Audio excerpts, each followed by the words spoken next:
Hey, life groups. What a blessing it was for Debbie and I to be with you on Sunday, and it was awesome worship, Debbie. Thank you for that. And we had a great time in the Word.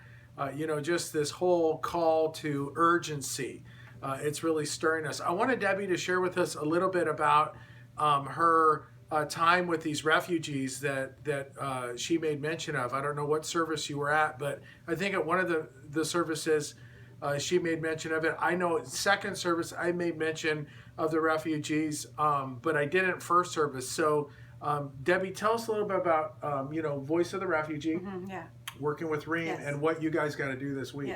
Yeah, so a couple years ago we were introduced to a ministry in Anaheim called Voice of the Refugees that basically reaches out to refugees in the area, which there's the Little Arabias over there in Anaheim, and helps them get established here in America and helps them in many different ways. But it's a Christian organization, and it's looking for churches to come alongside them and to visit refugees and to kind of adopt families, and so that they could reach more. And so Reem, one of our friends from our church, a congregant here at Saving Grace, invited me to go with her to visit a new family, 17 of them living in one house in Anaheim. Wow. Yep.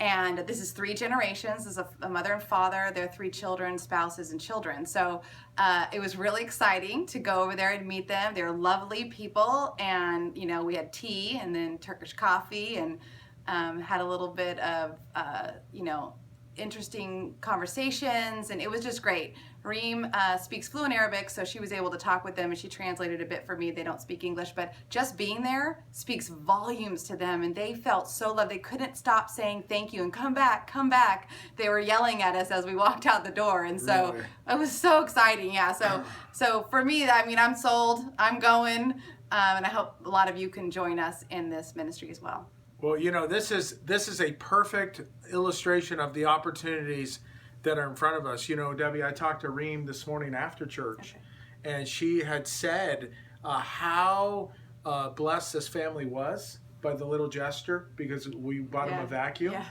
and it spent like $55, and just how blessed they were. And we have an opportunity. Ryan Clark, who kind of leads up the ministry over there at VOR and is kind of the administrator guy and does, I know, a lot of networking with our church. He had called Nick just the other day and asked, hey, could maybe like 3 or 4 people or families in your church adopt one refugee family? And, so what we thought is, the life groups, if each life group could adopt one family and you guys together could just go love on them. I mean, it's really simple, right, Debbie? Very easy. Love on them. Very easy, yeah. Just to go over there, take them food, just build relationship with them. Just, as you're there, you find out they might need iron, Lord, an ironing board or whatever it might be. And so real simple stuff like that. I really want to encourage you guys tonight to pray about it, because here is the harvest is white. I mean, it's ready, right now. And I talked to Reem today, and she said that they're picking up a refugee family every single day from LAX. They're coming in right now. And I was with Tim Rich, and Tim asked her, well, how many refugee families do you have? She's all, I have no idea. There's so many of them. So this week, and it sounded like in the near future, every single day, they're sending someone to the airport, picking up a new refugee family. They have nothing. So tell us a little bit about that. Yeah, so there's 17 of them living in a house.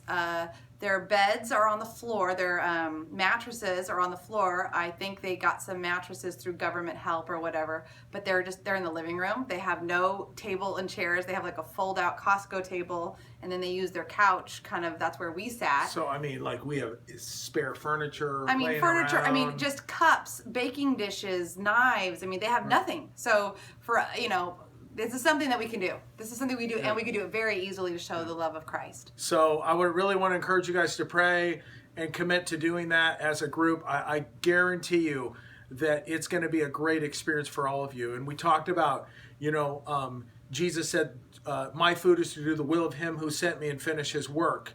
And how food is nutrients and strength, and how a Christian's strength and nutrients and life comes from reaching out. Here's an easy opportunity to reach out. And so I really want to encourage you guys to just, make the commitment and say, yeah, we're in, and we'll hook you up with Voice of the Refugee, and they'll set you up with a family, and we'll just go start ministering to them. And I know you ladies are going to do an awesome job. Listen, a lot of these Muslim women, they can't really interact with men. But man, they're just open, and they just women to go over there, interact with them, and just pray that the Lord radically uses them.